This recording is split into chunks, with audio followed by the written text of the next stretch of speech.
Good morning, everybody.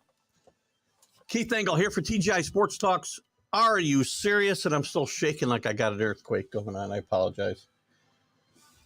Once we get moved and I get a new real desk set up, which I threw my old desk in the trash, along with about 2 tons of other stuff, moving is not fun. Anyway, welcome. This morning is beautiful Friday, May 12th. Going to be 86 degrees here today. Temperatures rising as we move through the month of May, head towards summer. Hope you guys are all doing well and have had a good week. Listen, be sure, and we welcome everybody on Northeast Streaming Sports, where we're live, simulcasting on Let's Talk Sports. We're on Facebook, YouTube, Twitter. You can catch us live if you're here now. If you can catch us on tape at any time. I want to make sure everybody watches tonight or at some point after that.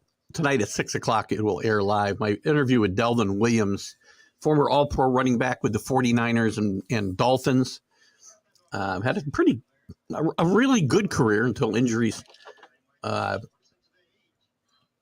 decimated it, let's say. And ever since that, he's had a 40-year battle with the NFL. Over disability rights. They had no disability. The NFL does not care one hoot about players once they're done playing. And neither does the NFL Players Association, amazingly enough. You'll hear all that. We'll get into his career, but the last 30 minutes of this interview is basically what he's been through the last 40 years. And the Players Union, Gene Upshaw told him pretty much, I don't represent you. I represent people playing. These guys laid out their lives basically at the field, and the NFL won't take care of them, and it's ridiculous. A multi-billion-dollar corporation doesn't give 2 hoots about the players who made them that way. And even some of the players today talk about players like Delvin Williams, the fact that, they should have taken better care of their money.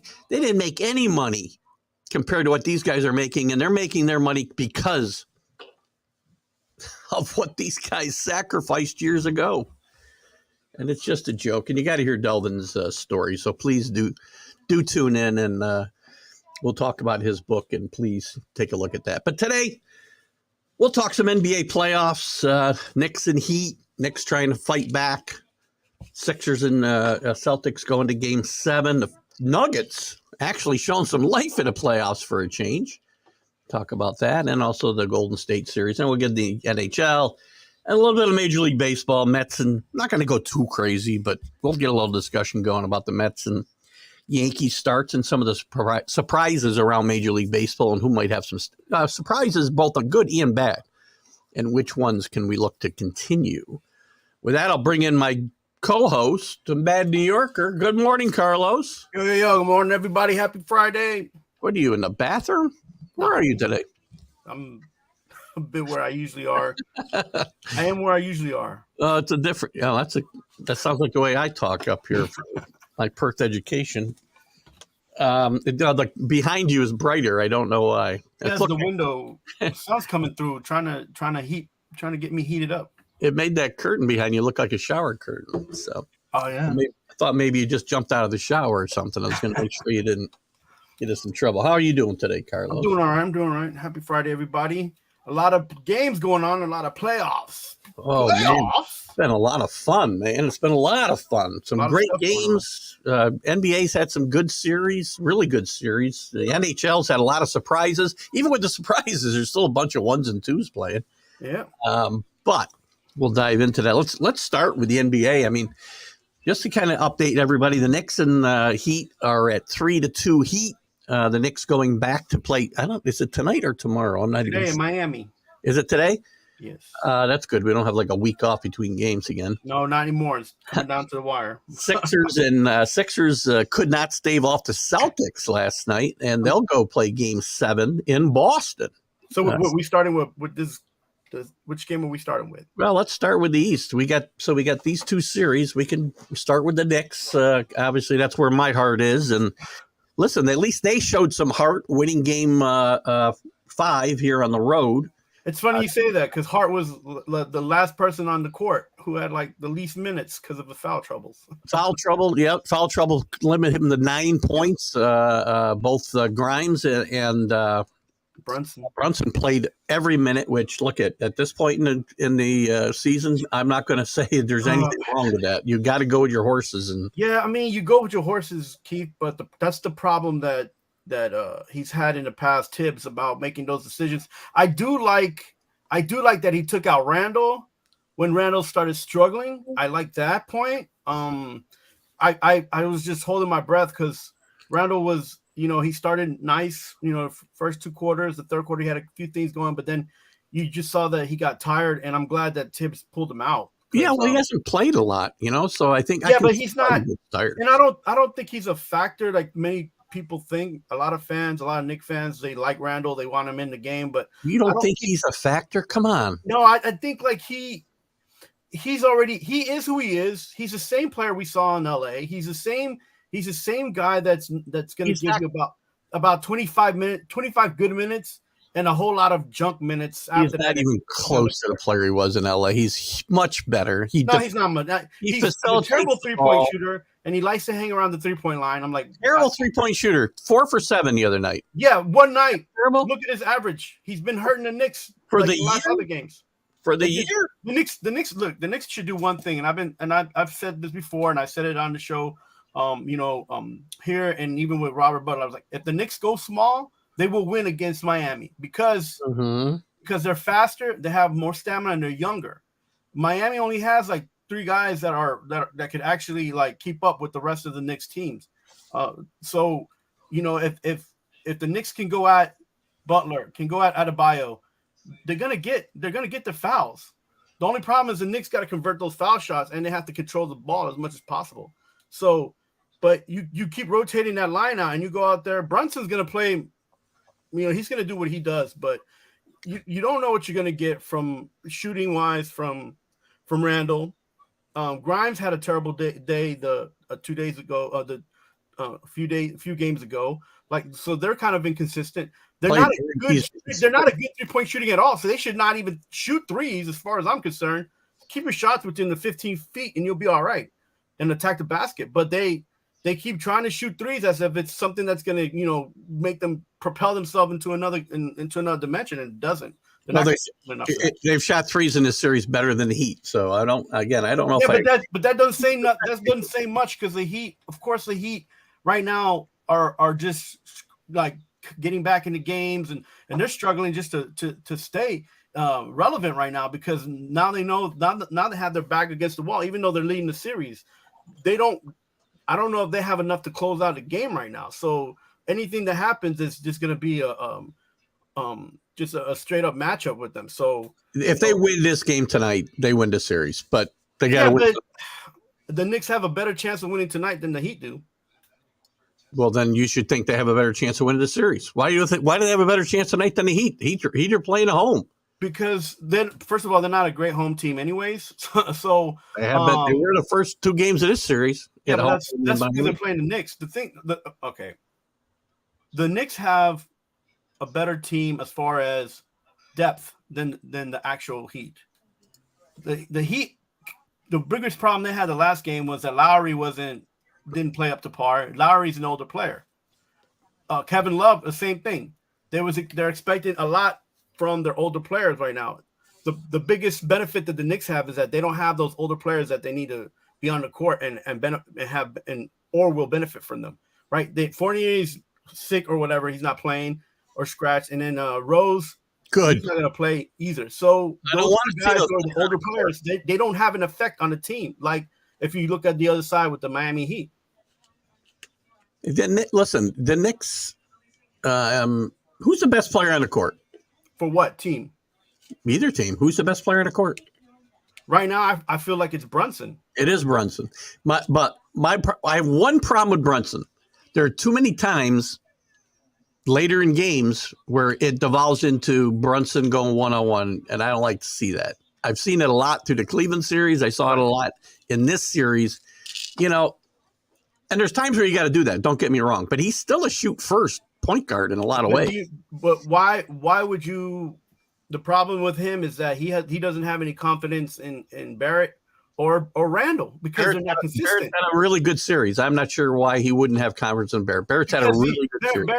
Barrett is doing very well, actually. I think he's the most underrated player right now on the Knicks. Yeah, I would say he's the second best player on the on the court right now. Yeah, but he's underrated. I'm saying underrated because there'll be times where he's on the streak and Tibbs will take him out, and I'm thinking that's the youngest player on the team. He should be on this court longer, but you taking him out. Whatever. That's a Tibbs thing, but I feel as if Brunson and Barrett, as much as they've been playing together, they still need time to understand each other. Yeah, I mean, a season doesn't always get it done. I mean, right. So but I think Barrett's another guy that sometimes will have that shoot first attitude, and sometimes that can, work the other way for them. So I thought this was an impressive victory, given the fact that Hart, who was a key factor in this rotation and been a key factor in the turnaround of the Knicks this year, only played 9 minutes of this entire game, took 2 shots. Yeah, I mean, because he's Grimes did a hell of a job. I think a lot of people was not expecting him to do what he did. But again, Keith, I told you this many a times. Tibbs' biggest mistake was not bringing these guys up and letting them play. They're young, just let them play. If they're not the best players on the team, it doesn't matter because they're going to get there. And if they were high draft picks, they should have been playing anyways. When they played most of it, I mean, he made most of this year, but last year they could have been playing and gotten more experience. And that's the reality. Grimes did play and Rose and all these guys, and it's like, yeah, come on, man, they're past the prime, and they're not going to help you. Once the Knicks were eliminated last year, Grimes played a lot more than he played early in the year, and so did Sims, and so did some guys that aren't playing a lot now. Yeah, I think the key factor for the Knicks is their bench and players like Obi Toppin. Quickly if he comes back, from injury, those two guys and all those guys on the bench, they will do better than Miami's bench. Yeah, but it's interesting you mentioned that. I think a guy who's underrated and has played maybe his best basketball in the playoffs is Hartenstein, who didn't have a great regular season. You don't always see what he does in the box scores, right? But he's played really well. He had a follow-up. When that game got tighter at the end of the game, I can't remember who it was, drove to the basket, made a shot from the corner. It might have been Barrett. But Hartenstein was right there to dunk it on the rebound, and that was a huge play to change the momentum a little bit. Yeah, and I think it's smart for Tibbs to understand that Hartenstein is he's not the best post player, but he gives Adebayo a challenge. Yeah, and what that means is that you can't leave Hartenstein open, and he moves a lot, right? For being the player that he is, Hartenstein, he moves a lot. And he plays European ball very well. Like, he's a good passer. He tries to get rebounds. Sometimes he's fighting for rebounds with his own player, which is good. He's good on the offensive boards. I mean, he was second on the team in offensive boards the other night and only played 20 minutes. So I'm glad that when Randall wasn't available, or even when Randall is, that Hartenstein is somebody in there that complements Randall in a sense where he will actually stay inside, inside underneath the basket, or that if Randall's not on the team, he's somebody that can move and have the other guards flow and move around him, because that's important, and that's been something that the Heat can't, and Spoelstra hasn't been able to kind of figure out. Like, they'll keep him towards the 3-point line and force the Knicks to try to shoot, but once there's two big guys, it kind of becomes a mess for them. So defensively, they break down. I didn't get a chance to ask you this question last week because you weren't with us, but I kind of feel the Knicks are playing with house money anyway. Right. And whether they win or lose this series, this has been a successful season, because before the season, I said, make the playoffs, win a series. Now you've got to build off of that. Eventually, you got to do better than that. Right. But baby steps. So I think they're playing with house money. If they win this series and get to the finals, if they come back, then it's been a huge success this season. And fans got to remember that, what your expectations were when the season started. Right. And by the way, good morning and good afternoon, I guess, to you, Alec. So good to have you with us. Alec, thanks again. I put Alec on the spot last week, and he jumped in to chat with me for half an hour or so last Monday or Friday.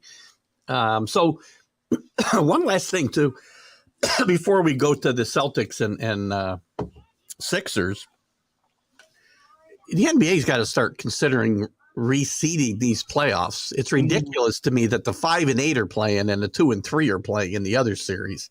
Yeah, well, what happened was that Miami came to a lot of injuries early, and they probably would have been a higher seed had they had their whole team. That's irrelevant to what I'm saying, though. Anybody could have been an 8, and they won. They'd be playing the 5, and that shouldn't be the way it is. They should reseed. One should get the worst seed all the time. Yeah, I feel like if Miami would have had a better situation, then it would have been, it actually would have worked out. They still probably would have been in the same.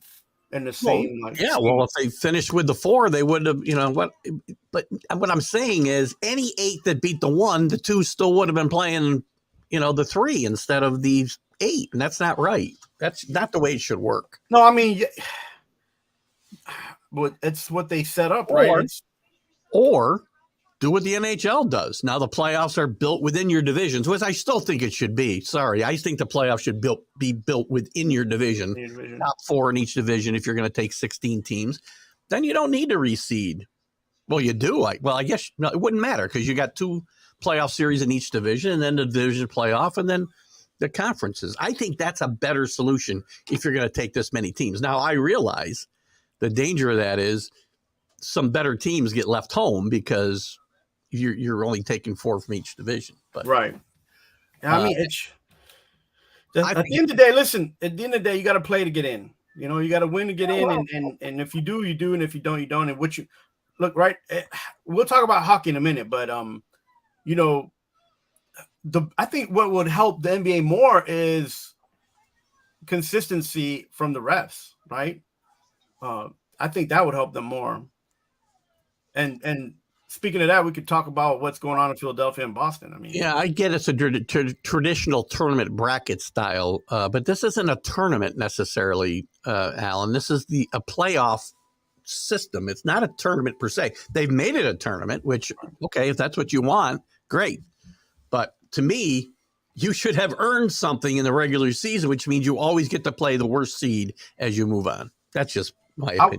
I would have been good with basketball being the best out of the 3, best out of 5 for the first, Well, that's what it used to be. I mean, I would have been okay with that. But these 7 games, man, they're grueling, man. The first round used to be 2 out of 3 years ago. Yeah, it should be. I missed that kind of stuff because a lot of pressure in those series.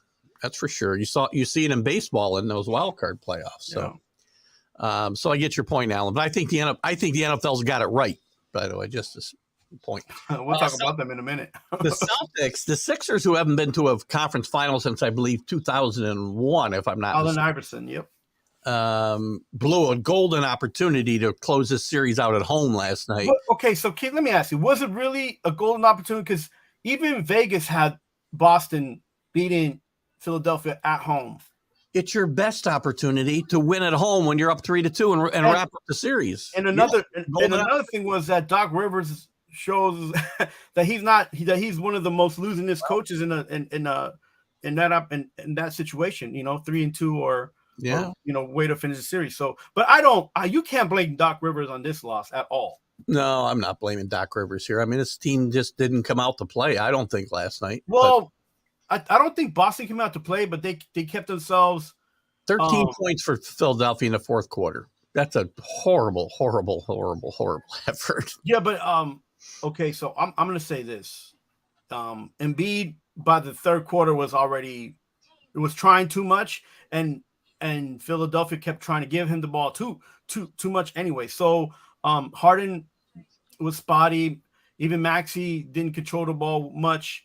They didn't give him the ball much. So Philadelphia did a poor job they just wanted to finish the game in the third quarter, and they just kept giving it to Embiid. And Embiid, he just looked like he was too tired to even carry the team at that point. Now, in the fourth quarter, I thought Boston was out because, they were just kind of, trying to shoot the ball from all over the place and nothing was falling. And and luckily they were getting a few rebounds here and there. But the last 3 minutes of the game, Jason Tatum he just took over, and like he should have been doing that the whole game. He shot those 2 3-pointers in a row, and I was like, now there's a game. And then when he shot the first 3, you saw the Boston defense kind of tighten up. He shot the second 3, and the defense got really tight. And then you saw the fear in the 76ers. They kind of came back and was like, oh, now we kept Boston in the game instead of closing them out. And the last 2 minutes of the game they played pretty tight. If you'd said before this game is going to be played in Philadelphia and Tatum was going to shoot 5 for 21, I would have said Celtics are dead. But the Celtics are able to make up for that because they play more as a team and they spread the ball and the scoring around. A nice game last night from Marcus Smart, I thought. Yeah, Smart stepped up. Brown didn't play well. Tatum didn't play well. No, Smart kept the chemistry going, doing small things too. It wasn't just him shooting, is attacking the basket. He just did a little bit of everything. 7 rebounds, 7 assists. Sometimes it takes those, Which, by the way, I'll give Tatum credit. He didn't shoot the ball well, but he got 6 assists and 9 rebounds. So he didn't just go into a funk either. So that says something about this team and their coaching too. And now they go into Game 7 in Boston, and you gotta believe they're favorite in this game. But big. I will say one thing: the Garden has not been the Garden of old. It hasn't been fun these last few months for Boston.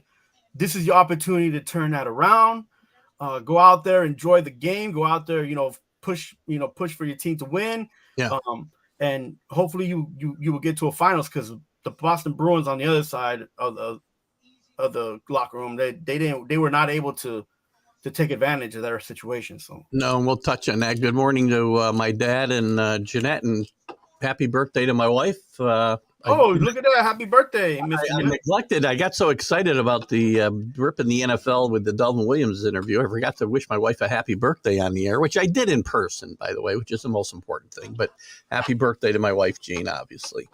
And happy Mother's Day before we forget. And I will. I got to give my dad and Jeanette a call later today. I got to talk to you guys about a couple things, so I'll give you guys a call later on.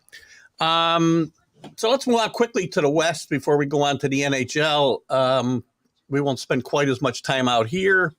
The Nuggets, though, big story, finally stepping up in the playoffs. This is a team that historically has come up small, losing in the first round or at worst in the second round at best. And now they're in the conference finals. They played 2 really good series. I thought the Timberwolves might give them a scare, and I thought the Suns would beat them. I thought the Suns would come out of the West, and they pretty much handled both of these teams pretty well. Their golden nugget, as much as it is Jokic, that team, the way he spreads the ball, the way he can carry the team when need be, that's a special team right there. I think they deserve to be where they're at right now. They were kind of, because they play in the West and a lot of teams out there, they were kind of underrated. I feel like this team can make it past the next round, no matter who wins out of the Lakers and Golden State.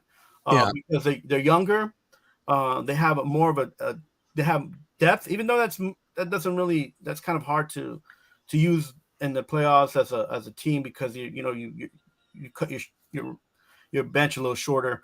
But still, if someone was to go out, if something happened, they have enough depth on that team to kind of balance them out there. So this team is scary, man, and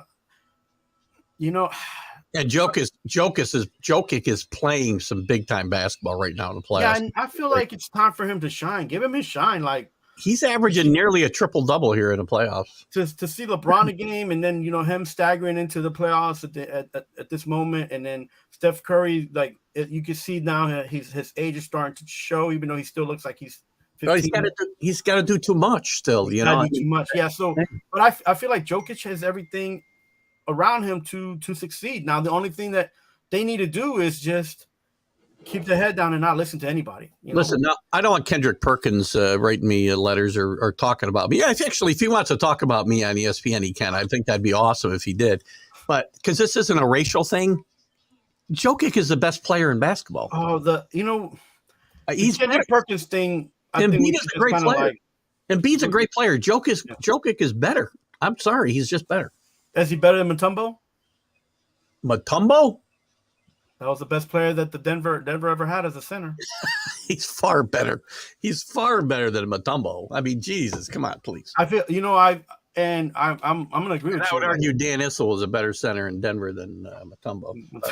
No, but I'm talking about generational.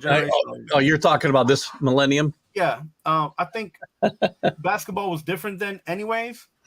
But Jokic, he's got to get his due. He didn't get the MVP, which I thought he should have again. I thought he should have too. It would have been 3 in a row, wouldn't it? Yeah, but it's an MVP award at the end. As many players want the MVP award, they'd rather have a championship, to be honest with you. And I believe he's playing championship type of basketball. I haven't seen a guy who in the center who's had those kind of skills like in a while. Like, even if you talk about Vlade Divac, who's European style, yeah, he passed more than he shot, and Jokic just he gets the ball up too. He's averaging almost. He's just got a good basketball mind, man. He passes when it needs to be passed. He's getting rebounds when he needs to get rebounds. He put the ball straight back up when the European centers play a totally different game, I think, than the ones homegrown here. It's just exciting basketball when the Denver plays, and if you haven't been able to catch some guys, you should watch them play this next playoff round. I think you should. They're a really good and well coached team. And listen, it's tough because we're on the East Coast. Yeah, and getting those late night games. It's trouble when the Knicks game gets over and the Lakers and Warriors come out. I'm like, I gotta go to bed. But I try to watch the first half anyway. So listen, congrats to Nuggets moving on to the championship, and I think Jokic is getting. I'd like to see him get to a final so he gets the national exposure that he deserves. Right. That's another thing, is that's a small market team, right? So. Yeah. So, relatively speaking, yes. The other series, the Lakers lead 3-2. I got to ask you this: after Anthony Davis got hurt the other night, I don't know if you saw the post game. I didn't see it live because it was late, but. Floppy? Shaq and Barkley were just laughing like crazy. I don't know if that's disrespectful. I understand, he's got a label as being very soft, right? And he gets hit in the head. No, not soft. Out in the wheelchair. Oft injured. Not soft, oft injured. Well, I think people think he's soft. Really? Because he doesn't play injured. He played injured, and they won the championship with him. Well, he had that. He's always injured. That's soft. I mean, what is soft? Soft is like you can't. Soft is like you're not willing to take a hit and then get back up or play like Ben Simmons, I guess. But that's an unfair comparison. Okay, that's if you want to compare Ben Simmons to Anthony Davis, you probably hit it right there. Ben Simmons is considered soft, even though he has his own personal problems, and then Anthony Davis is considered someone who's just oft injured. I don't think Anthony Davis has been considered soft because he's been always like a decent player. He can't stay healthy. Is he disinterested at times because he seems to play every other game great, but then he comes back with a nothing. It seems after that. You know what I think is and I've been watching him since college. He played in Kentucky, and I think he doesn't want to take the shine from the team. Like, and even if you ever see him, he could score 40 to 45 points easily, but he'll go on a run, and then you'll just see him like, I gotta involve my team. Like you'll see him take a step back and be like, I'm gonna pass this one. And you're like, you're doing so great. You just scored like 5 in a row. Why and I think sometimes instead of playing basketball, he thinks about being a better teammate, to be honest with you. Yeah, but the problem here is there aren't enough good teammates around him to do that. Him and LeBron got to carry this team or they're not going to win. Yeah, and I think he's mature. Now he's been on the court a lot longer than in previous seasons. He's in this, before he had this concussion. I think he realizes that. Now, the thing is, tonight, does he go in with gritty teeth, grinding out? I don't even know what the protocol is for the NBA with concussions. I don't even know. Well, he said he already said that he's available. I don't know if he will play, depending on what the what they do, what the protocol is. So, but I think some people they miss misconstrued the words. He's not soft, man. Listen, I mean, who is he playing to? Like, that's another thing. Like, sometimes he's so much more athletic than the other guy. Yeah. So to Alex's point here, listen, and that's why Shaq and Barkley, they never admitted they were laughing about Davis, but they showed him being carted off in a wheelchair. Acting they both kind of, because they played in a different time where, guys they played with concussions. They played with broken fingers. They played with bad backs. They played with everything. Yeah. And they didn't know what they were doing, but listen, even a series, Alec, going back into the 90s, I remember watching the Bulls and Knicks going at it. These series were like, there should have been assault charges filed in so it was really rough and tough. Yeah, it was a different time because they can't say this today either. For this game to happen, and people were laughing at Curry before he won a championship. When some of the stuff happened to him, he's so small. They call him a shrimp. They call him a little boy in a man's uniform. They were making fun of him until he got the respect. Absolutely. Yeah. Well, respect is always earned. Right. So it's never given. And he's always been the guy who's been looking as underrated, anyways, as far as being somebody who can carry team before he got championships. That is so. So this is the second series in a row that the Warriors have their backs to the wall and came back down 3-1 against Sacramento. Yeah. I see them doing it again here. I think they're going to make it to the conference final. I think it's going to be a game 7, and there's a lot of players that haven't stepped up yet on the Golden State team that are not older than 33. So, right. And so these guys, Poole and Mooney, they got to step up. They're younger guys. They got to, I like that Wiggins came alive the other night. I hope he does the same thing. He needs to show people that he was a top drafted player that deserves to be always mentioned, no matter what team he's been on. Whatever happened in Minnesota, that was Minnesota. He got a championship with, and he's got to show that he's a championship type of caliber player. I mean, and he's athletic enough to do it. The guy to watch tonight is Game 6, Klay Thompson. Thompson. Yeah, I was going to mention that too. Game 6 has been his forte here in his career. I do want to say one thing. As much as he hasn't been in the mix as much as of late, we do got to understand that he has been coming back from an injury, and that's something that I think people tend to put in the back of their mind because they've seen him play through it. But I think it's starting to affect him because he hasn't played this long before, right? Yeah. Before coming back from the major injury that he had. So, maybe if he plays well, great for him. If he doesn't, I'm not saying that it's because of his injury, but we can't just rule that out, So. Yeah. Well, the champions are the champions until you beat them, and I like the Warriors to hang in here. And listen, they've already got 4 championships in 6 years, I believe, don't they? The biggest question is, can LeBron James at 38 years old carry the Lakers to the last few games, if it takes few games? I totally agree with Alec here too. Again, they got to win, just like the Knicks. They've got to go on the road and win a game here, and if they win, I think they win the series. So LeBron won't be a major factor? No, LeBron's always going to be a major factor. Always. Listen, I can't run LeBron down like people do. I get it. And we were laughing about it on my Sunday Stream of Consciousness show because they must have come up with about 15 different derogatory nicknames for LeBron during that show. I challenged them. But I think he's I think LeBron, he needs to be quiet about things off the court a little bit more, maybe. But I think LeBron's only fault is the fact that he challenges Michael for being the best player of all time, and the people don't like that. Yeah, I think the biggest problem with LeBron is LeBron himself. Like, he just needs to play basketball, focus on the game, and he needs to just try to be, he doesn't have to be the Lakers, but he just needs to be there and just make sure that. By the way, does he get more benefit of doubt with his Euro step than anybody in the league? I've seen him take 6 steps at sometimes.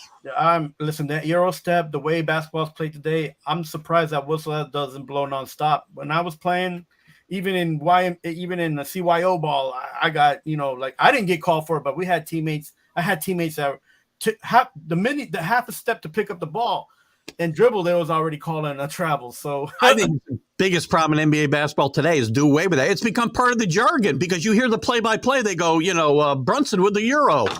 It's part of the play-by-play jargon now. Is it a skip step? Well, no, it's like an extra step and a half is what it is. I don't want to age myself, but like at the end of the day, if it's part of the game and they're doing it well, fine. But if you don't know how to do it, don't try to do it. No, I get it. Like that's what's mind-boggling. And then they don't call it, but they don't call like a foul or something silly. So.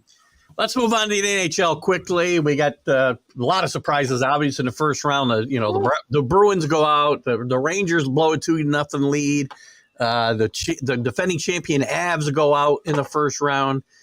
To me, they've been exciting series. Oh, by the way, you got a couple potential Game 7s coming up. Or you got one Game 7 and maybe a couple potential Game 7s in the NBA. Game 7s in sports are better than Super Bowls. I'm telling you, I love Game 7s in any sport. What's sad is even better though. Yeah, what's sad is sometimes the playoffs ends up being better than a championship game, and you see that a lot like lately. So love Game 7s, and some of these series may get there. Let's recap real quick. The Hurricanes now have defeated the Devils. The Devils bye Devils. You know what? Again. Like the Knicks, playing with house money. Nobody expected the Devils to have the season they had this year. To go into the playoffs and fall behind, losing 2 games at home and come back to beat the Rangers, I think it's a very successful season for the Devils and something for them to build on. I'm gonna say this. The Northeast hockey has been very exciting this year. The teams have grinded it out. It's sad that none of the teams around the local area didn't make it to the Stanley Cup. But, if you're going to play a certain style, you're going to get beat. So, au revoir. Arrivederci. The other series in the East is a little,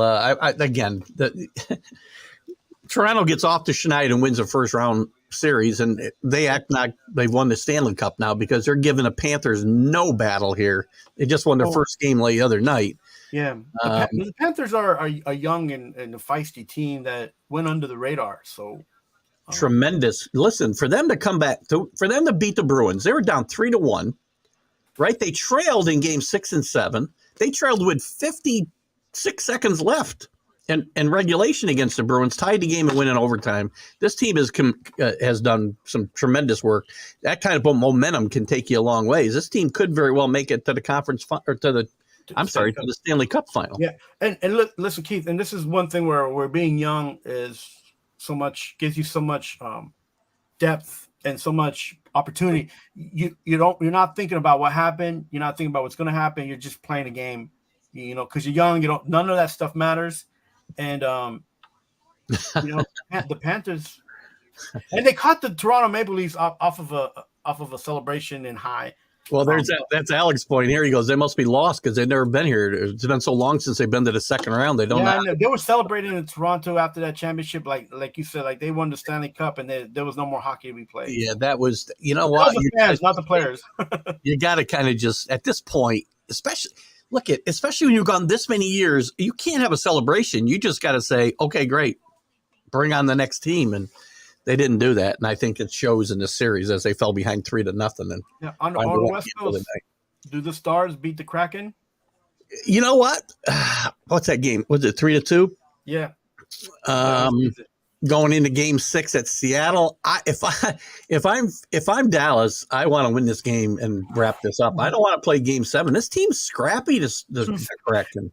Nice season for a young team. Yeah, a new expansion team built the same way as that Las Vegas was built, almost the same strategy.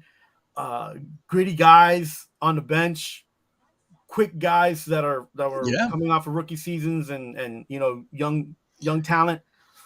If I'm Dallas, that's not the team you want to be playing. No, that's why they don't get into a Game 7 with this team. Don't make it a game. Just go in there and focus. Listen, if you score the first three goals, you can't just score 2 on the Kraken. You gotta score 3 and just keep your head down. You might be able to squeeze a game at it. But if you make it a game, one goal after another goal, then you're matching goals, that's it. You're less likely to win that game. Yeah. because of the way the Kraken are built. The interesting part about the Kraken, talking about how they're built, we all remember Vegas a few years back. Their first year they win because they drafted a bunch of veterans and cast-offs and just had a great group they put together, and they won a championship in their first year, which is unheard of. The Kraken went about this a totally different way, didn't make the playoffs their first year, but now they're playing with a chance to get to a conference final in their second years, and built totally different than the Golden Knights were.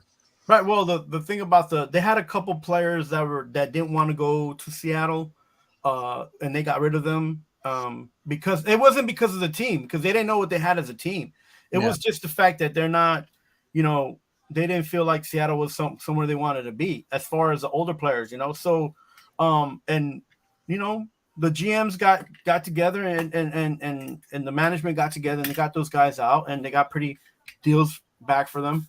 And that was good. And so they moved on and hey, it's still a young team though, so, but they have a great, for being an expansion team, the fans are supporting them there in Seattle.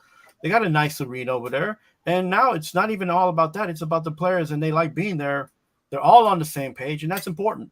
It's very important, The other series, Edmonton, the 1-2 in the Pacific, is we're tied. I believe we're tied at 2. Yes, we are, with a game 5 tonight. Excuse me. Where's that game going to be at? It's going to be at Vegas. In Vegas. This is, to me, look at Edmonton's kind of turned back the clock a little bit. It has been how many decades since a Canadian team won the Stanley Cup? They're the last remaining team with a chance to win from Canada. And they got a good fan base, right? Yeah. Very, very nice and consistent fan base. Yeah. A decent arena. It's an exciting time for Edmonton. Even the older fans are coming out, who almost gave up on them. I feel like it's 30 years, 30 plus years maybe since a Canadian team won the Stanley Cup, and it's almost. I think maybe I'm wrong. Yeah, but I think that's close to being right. And because they made the playoffs a couple times, but they weren't. They were like kicked out of the playoffs like right away. And I'll touch on this quickly. There's going to be firings, and firings are firings. Winning is important. And I know as a Yankee fan, I talk about the fact that if you don't win championships, the seasons aren't successful. But Gallant getting fired by the Rangers. Come on. I'm sorry. He shouldn't got hired to begin with. He took a team that was not really going anywhere and got him to the playoffs 2 years, went to the conference final last year. I mean, if he doesn't blow a 2-0 lead, he doesn't get fired. I think there was rumblings about that. He's just very passive, man. He's like older. No, well, there's some of that. I understand that, but his record speaks. He's not a failure here at the Rangers, considering what No. Don't get me wrong. I didn't want him not hired because he's not a winning type of coach. It's the energy level, the motivation. These are different generational players, man. Look, there's a lot. Here's the thing. The guys who shouldn't need motivation are the older players, and they didn't come up at all. They stepped up zero in this Devils series. I feel like Gallant got fired because the three guys, Panarin, Patrick Kane. Patrick Kane. No, not Patrick Kane. He shouldn't have got. First of all, that was a big mistake on Jury to get Patrick Kane. He should have more defense than he got. Probably was. But they played small in this series, and Gallant pays the price. I mean, and then they badmouth him on the way out the door. Just Capococo. Those younger guys did not. They didn't get better. They didn't play like they were being developed. Like. I hate using that word because you should just play and get better. But they for being young, they didn't look like they've been getting better. And I think that's what's the most frustrating part for the Rangers management is like, we've got these young guys that were high picks. What the talent's there. There's games that they show that, but there's no consistency behind that. So it's Gallant did not do a bad job. Mm-hmm. Gallant just got fired for being passive and having a system that doesn't work if your players are not going to work it. So does regular season even matter? I mean, you have great regular seasons. You go to a conference final. Listen. The Rangers going to do it. Somebody else. I specifically said on the show, and even when I talked to what's his name? Anyway, is that the Rangers are a young team. They should have a coach that's closer to their age than someone who's not. And it's not about ageism. It's just the mere fact that sounds like ageism to me. These younger players are different mentally and emotionally. Barry Trotz. I'm seeing a pattern here with you. I think it is ageism. No. These coaches who've been in the league feel like the systems that they have will work no matter what team they put around them, and that's not how that is. That's not how it is at all. I know it can't happen because Trotz has already signed a contract to work with Nashville, I believe. Yeah, as in the management, which he should have been. Which I said that. I think it would be awesome if the Rangers hired Barry Trotz just to see your head explode. I think. Oh my gosh! I think it'd be awesome. I was already upset when Gallant got hired. I think it would be worth the price of admission for him to get that job. Oh God, let's switch gears to the Major League Baseball for a little bit. Our last few minutes here. Yankees and Mets both off to terrible starts. Yankees 21-18. You wouldn't think they was as bad if Toronto wasn't 30-9. Right. But they're 9 games out of first place. With the wild card, it's not that big a deal, unfortunately, which I don't care about. I don't like 3 wild cards anyway. And one reason is, what do the Yankees care about winning the division now? You don't even need to worry about it. No, they don't. The Yankees will be okay. They got a couple injuries that has hurt them in the last 2 weeks. But Judge is coming back. I'm going to the game tomorrow. I'm gonna be there with my son. I'm gonna take him to see the Yankees play. So they play Tampa Bay. It's gonna be all right. This is another big series here in May. I mean, yeah. So I'm hoping they come out big and swinging. And hopefully their bats are hitting more than Tampa. So. They still got a huge hole in left field that they got to do something about. It's awful. And the pitching staff, I mean, I said the Rendon signing was awful, and this guy may not pitch. Rumors were this week he wasn't going to pitch all year. Oh, Lord. I don't know. That's what it sounds like, but there's contradicting. I think people are just putting that out because they haven't seen him pitch yet.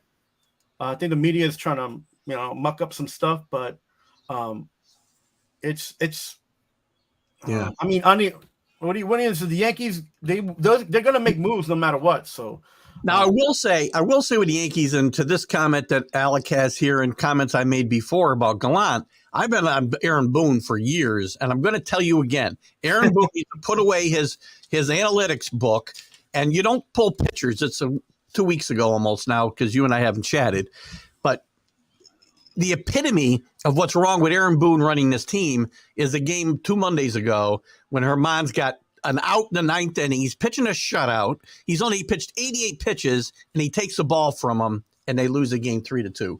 You cannot make that move. I'm sorry. That is just awful managing, and it's managed by what you see on a piece of paper and not the game you're watching. Yeah, I know, but I feel like in that game, the pitching coach and the manager were already discussing before he had that last out. What was the point of taking him out at all?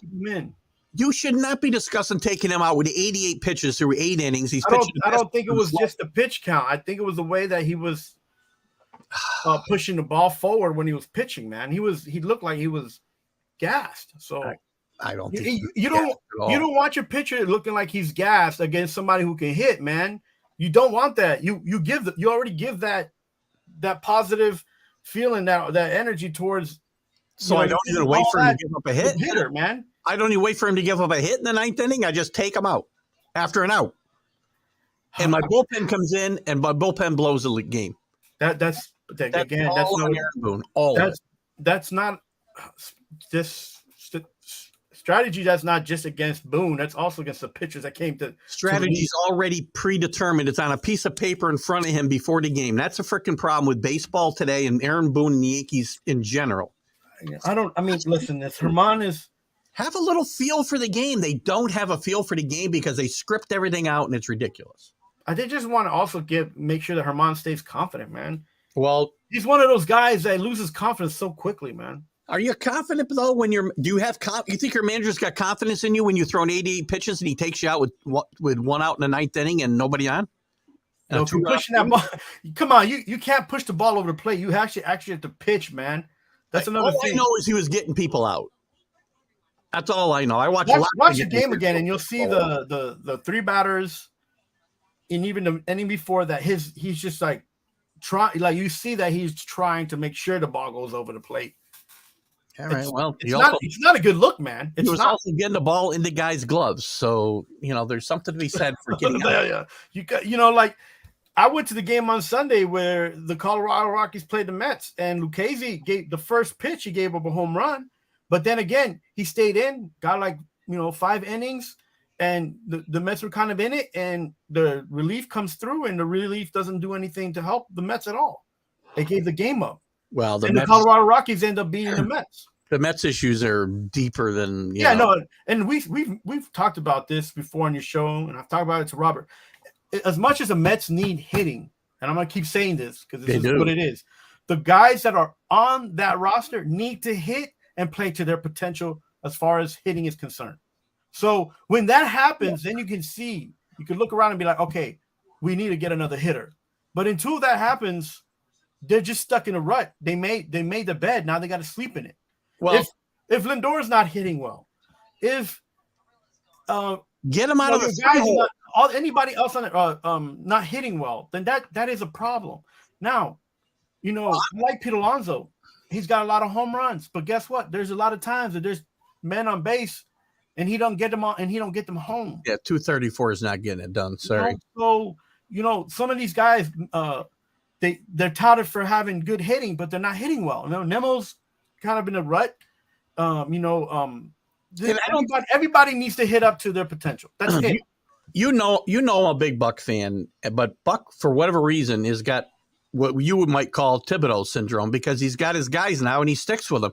Lindor, I'm not saying sit Lindor, but get him out of the 3-hole until he gets himself going at least. Yes. Get Nemo up in the lineup. Stop jerking McNeil all over the lineup. That doesn't help him. And Batty, by the way, has come up and could give this team a spark. Get him up in the lineup a bit too. I think Francisco Alvarez and Batty should be in the top 5 hitting and not in the bottom. I agree. I absolutely agree with all of that. And then they still got some problems at DH. Yeah, no. They're going to have problems. Batty's had a few problems fielding. Whenever Guillorme's out there, in Francisco, I think most of the problems they have on the defense, and I'm not making this an excuse, is the fact that they don't switch anymore. That they're not playing the switch anymore. So I think that's something that's affecting the infielders now on every team, not just the Mets. Listen, Alex is a little new to baseball, and he understands that pitchers should be able to get 3 outs in a 9th inning. Thank you, Alec. Absolutely. I do not agree with that statement, but Alex, I will say this.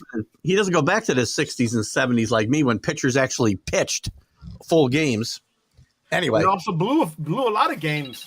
The Mets have a lot of problems other than their batting, though. I mean, listen, Verlander pitched good the other night, but he's already missed significant time. Scherzer's hurting. You got guys who are nearly 80 years old and making $80 million between them. And I told you this, and you were okay with those pickups. I didn't want them. I did not say I was okay with those pitch-ups. I said I was okay with the trade-off of DeGrom for Verlander. That's all. And I didn't like the Scherzer pickup last year. I didn't like the Verlander pickup this year. And a lot of fans did because of what they've done, and that's great. They have a history.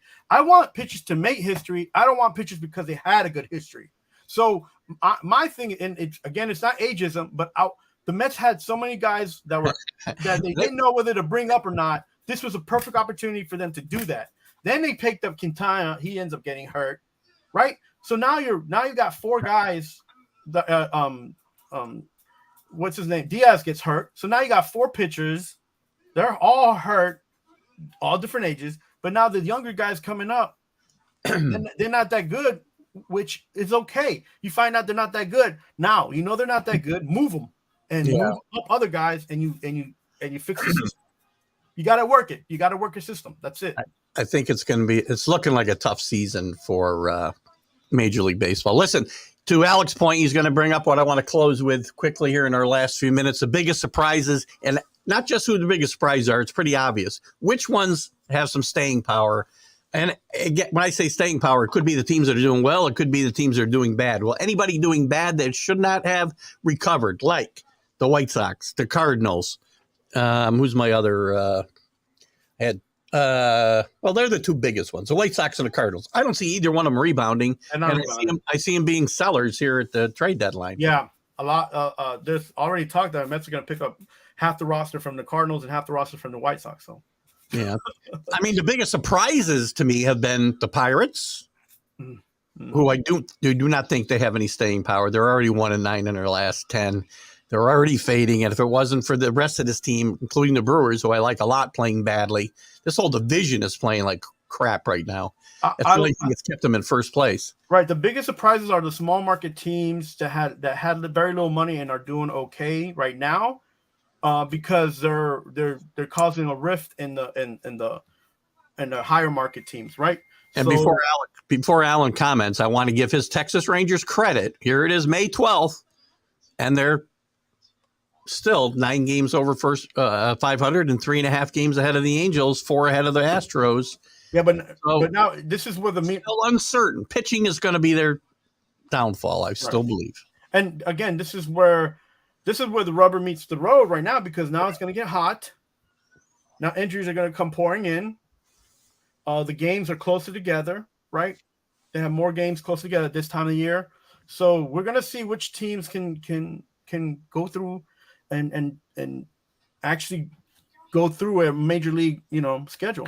So. Yeah, and by the way, Alex, right, the Orioles, while I expected the Orioles to kind of be competitive like they were through the end of last year, they're surprising me with how well they've been playing here, staying with the Rays better than anybody, only 5 games behind them. The Rays are a surprise also, by the way. They're not going to maintain a 770 winning percentage, but I think the Orioles will make the playoffs. I did not think they would before the season started. I thought they'd be in the mid to low 80s win wise.